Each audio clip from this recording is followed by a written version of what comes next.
One day you're going to wake up and you're going to look at your life and you're either going to be very happy with what you see or you are going to be filled with such an immense amount of dread, angst, and resentment.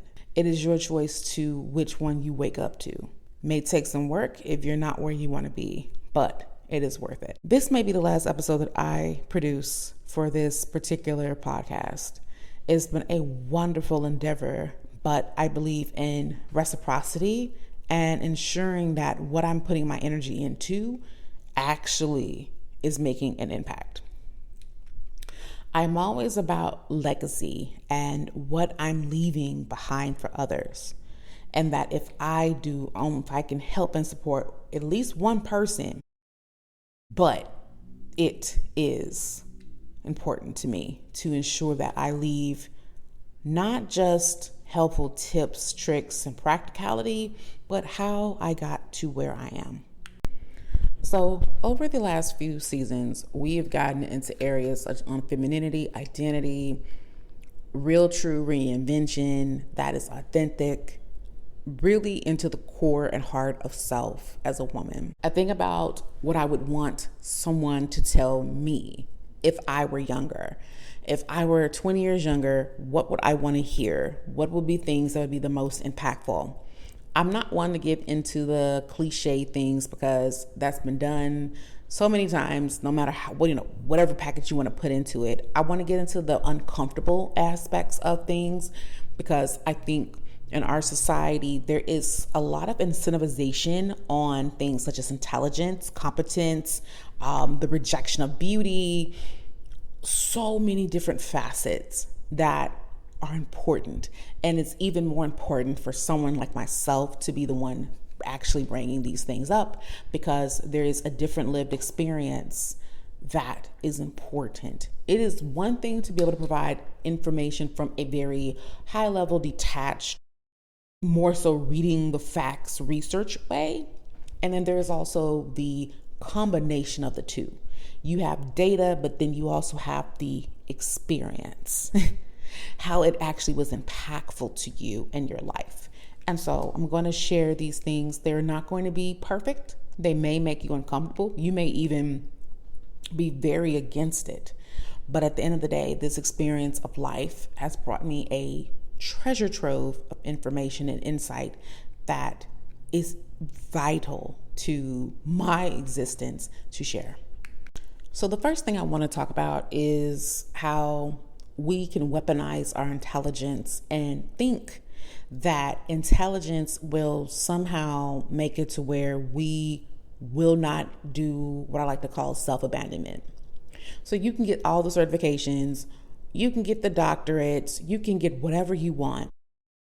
At the end of the day, there is intelligence, which I will never ever discredit. You can have a lot of intelligence, but still not know how to operate with it. You can know what to do, but not do it. And that is different. That's a more of a self-abandonment, self-trust thing than it is intelligence. You can read all the self-help books, go to the workshops, watch the YouTube channels, go to boot camps, whatever you want to do. Join the Facebook groups. At the end of the day, you can accumulate a lot of intelligence, a lot of knowledge, but if you are not using it, then it's worthless. There is no point. It would actually have been easier for you to remain dumb and ignorant because then at least you were not committing such violence to yourself. When you have the awareness and the intelligence, yet you still choose differently, that is essentially treason to yourself as a woman. So if you know that the person you're with is not who you should be with, you have all the data points, the baby out of the best not yours, the lack of ambition, the horrific sex, just overall incompatibility, yet you still stay with this person because, you're married.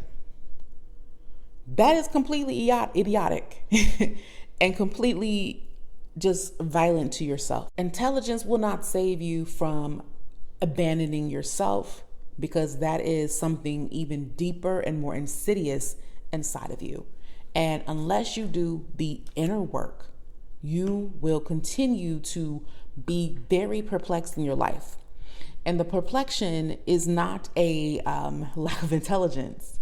It is because you are doing contrary to what you freaking know. And on the unconscious level, the unconscious is very perplexed. It's very confused. You know better, but yet you are doing the opposite. And then you have to ask yourself why. And the asking yourself why is the part that no one likes to discuss. No one wants to look underneath the hood to see, why am I going against all the awareness I have, all the intellect that I have? It's like I hear women who look, well, I'm very smart, but yet I keep connecting with, keep dating with, keep befriending these certain types of personalities. And it just is very simple. It lets me know that you are not as intelligent as you think you are. And you also are trying to put intelligence in a place that it doesn't belong. Intelligence isn't the driver. It is the GPS system. You are the driver. You are the one who has to make decisions. And sometimes those decisions don't necessarily feel the greatest, because at the end of the day, we want to have what we want. And if you're unaware of what you want and why, you will always be ensnared. You will always get yourself caught up into things that truly, optically, it should be like, why would you be involved in that? Why wouldn't you leave? Why would you do these things? And it's because you have an outsourced intelligence thinking that it's going to protect you.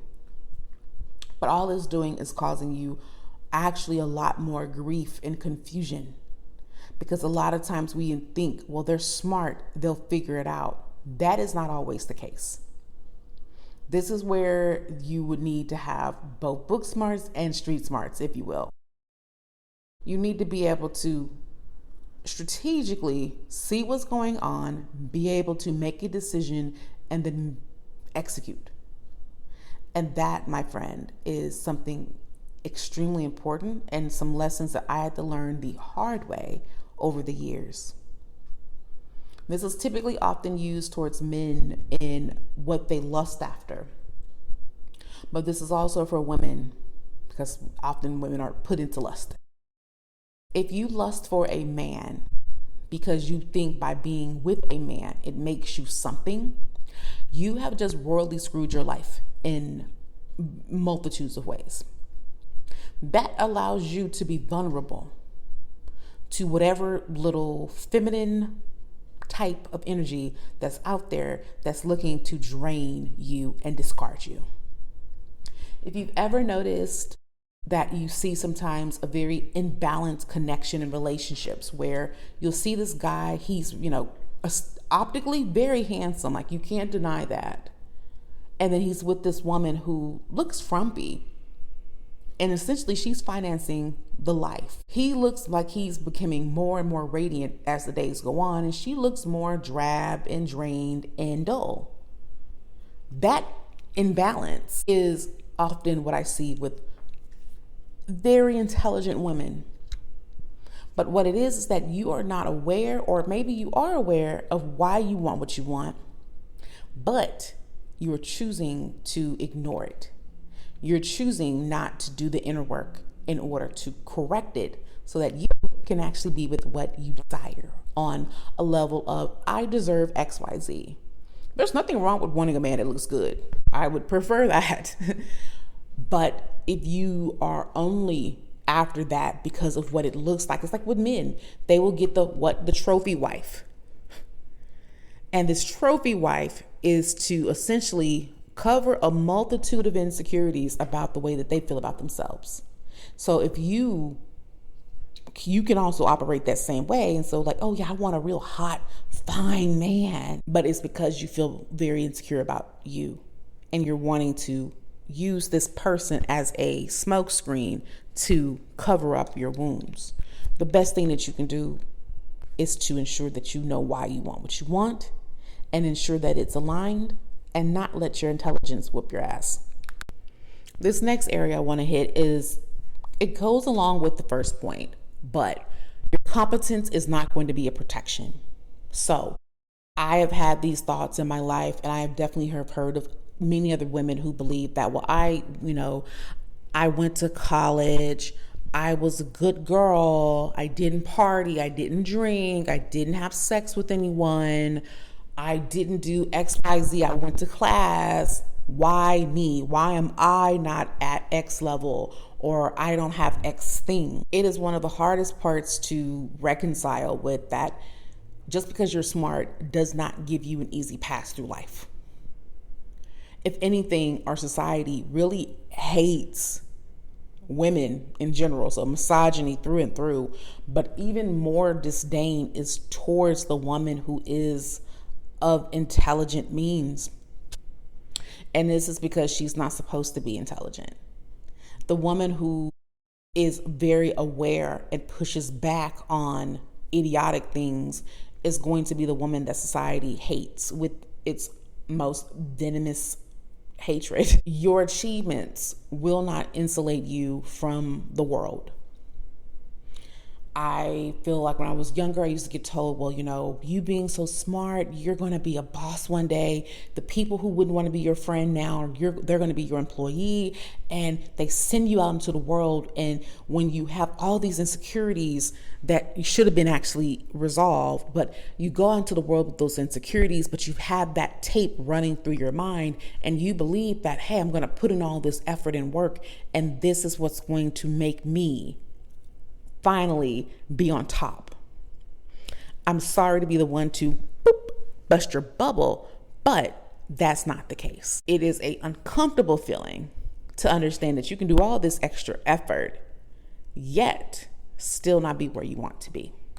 I also want to hit on an area along this same topic, that your competence will not protect you. If you are a woman who has experienced any sort of trauma, abuse, violence, please do not think that just because you're intelligent that could never happen to you. I think that when you think this way, it slows down your ability to grieve, to mourn, and to move forward. You may think, well, I am a woman of X, I have my doctorate. How could I be assaulted? How could I be abused? How could I be harmed? I have an episode regards your degrees won't protect you, and it's surrounding this suicide of a woman and her, at the time, estranged spouse, who by all paper acknowledgement is, she was a dentist. She had a great practice. Was a loving mother. How could this happen? And the more that you think in that loop of intelligence equates safety, you will continue to actually put yourself in more harm's danger and dangerous way because of that type of mental loop. But also don't believe or think that you can out intelligent the world, because the world is what it is. Now, this point might get me blocked, might get me cussed out, but I'm cool with that. Very, very comfortable with that. It brings me great joy. Beauty is not vanity. And it is actually evidence that you care about yourself, that you consider yourself worthy of being cared for.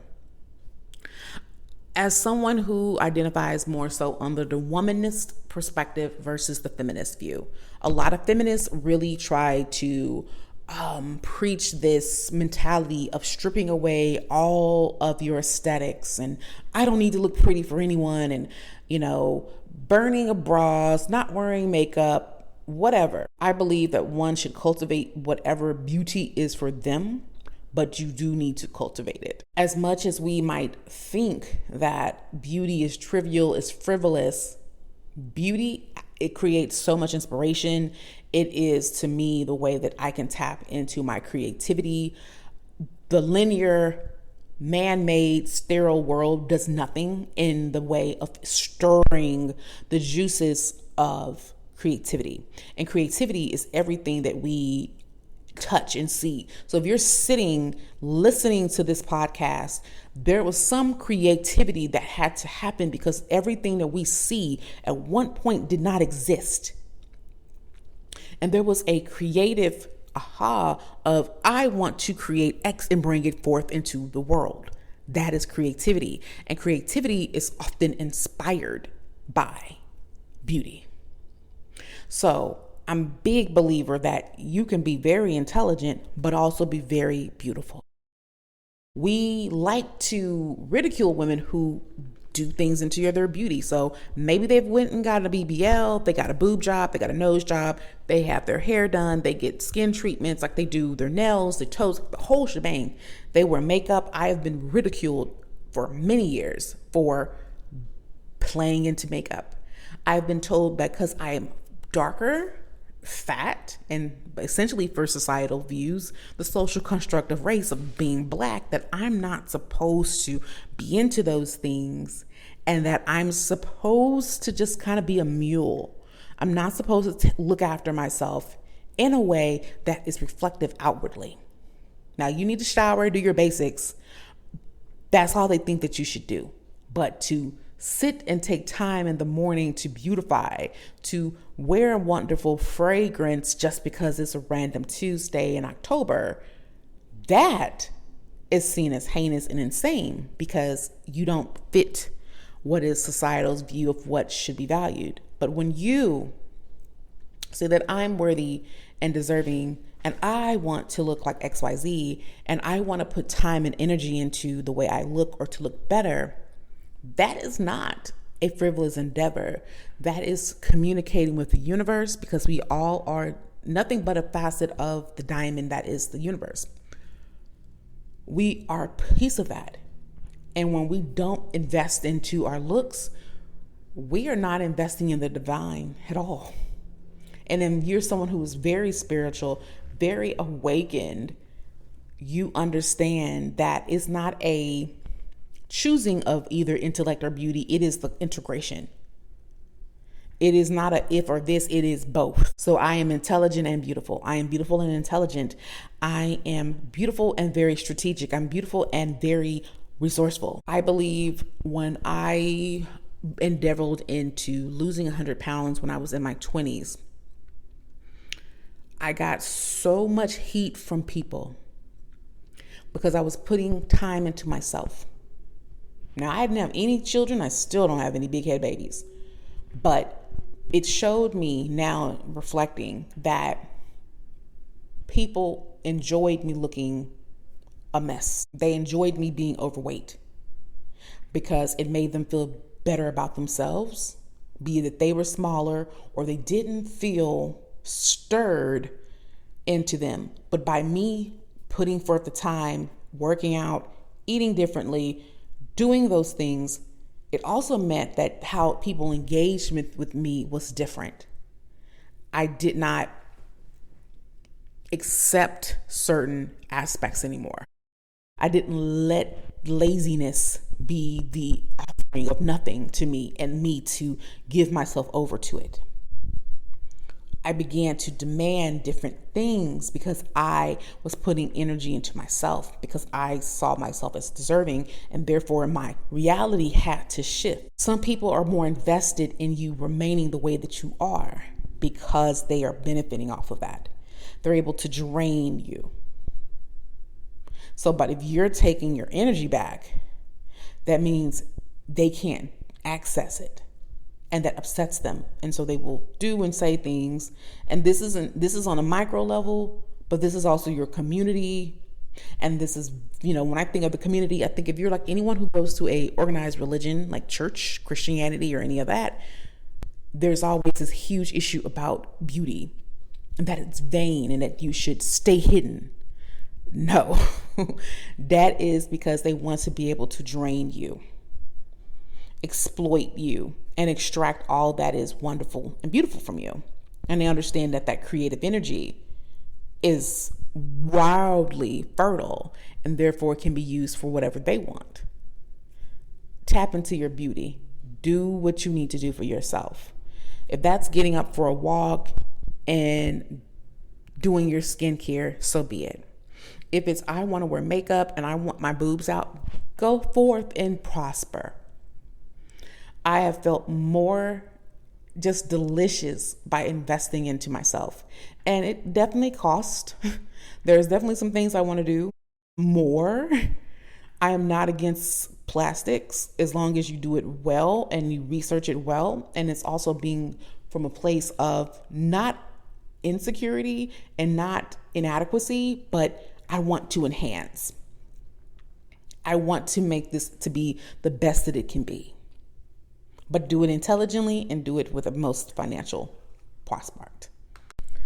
As I wrap this up, I want to leave this last notion. In a world in which has so many ways to try to incentivize you to give yourself away and to give your sovereignty away, the best thing that you can do is own your power, your strength. And the way that you become free is to not need to identify with labels. You are a multifaceted woman. You are not just. And the moment that I began to operate in the multifacetedness of who I am was when I really began to be able to really open myself up to all that the world has to offer, but also allowed me to have the freedom that I thought I was going to gain by obtaining a certain level. So it wasn't by getting the master's degree or becoming an entrepreneur or getting this certain job title or whatever it may be. It was owning the multifacetedness of who I am organically and being comfortable with that. I mean, I am every woman. She's all within me. And by accepting that, it allows me to tap into all of those things. When I tried to be one linear type of individual, it meant that I cut off access to all the other aspects of me that really make me stand out. A lot of times we try to emulate what we see out there and wonder why it falls flat. It doesn't feel good. It comes out very hollow. And it's because you are shutting off aspects of you that need to be online in order for you to have the life that you want.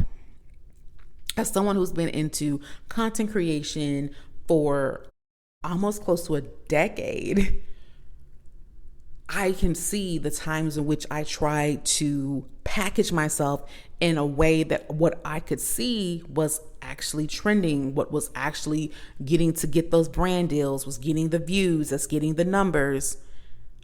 It didn't feel genuine because it wasn't. When you work in companies and you only show one side of you, this one piece of you, it cuts off all the multifacetedness. I remember probably some years ago coming to the realization and like, well, I'm the fucking shit. Like, why is my life not reflecting of that? And then it dawned on me that, well, when you are out in the world, you are bringing in a full, robust vastness of who you are versus this itty bitty fragment that you keep trying to show and pass as you. And it's not true. When you are not true to yourself, you'll find that you're burnt out more because it is extremely exhausting having to mask in a way that does not support your full self. It's like wearing something that doesn't feel supportive. It takes more effort to keep it up versus when you have the support you need, it flows, it's fluid, it's natural. And so if this is the last episode that I do for this project, I want to leave you with the notion that you must integrate in order for you to have a life that is of your way. You must integrate in order for you to know the depths that you are. You must be okay with leaving behind with reckless abandon anything and anyone that would impact your life in a way that is not edifying, that is not nourishing, and that does not help you to illuminate. Understand and take very proud honoring in the darkness of who you are as a woman. I'm not sure where the whole only one-dimensional, well, I probably can know where that comes from, but the one-dimensionalness of a woman. She is not just love and light. She is a sensual. She is a sexual. She is the carnal. She is the whore. And until you actually own those aspects of you, you will not have a life that really adequately satiates your existence.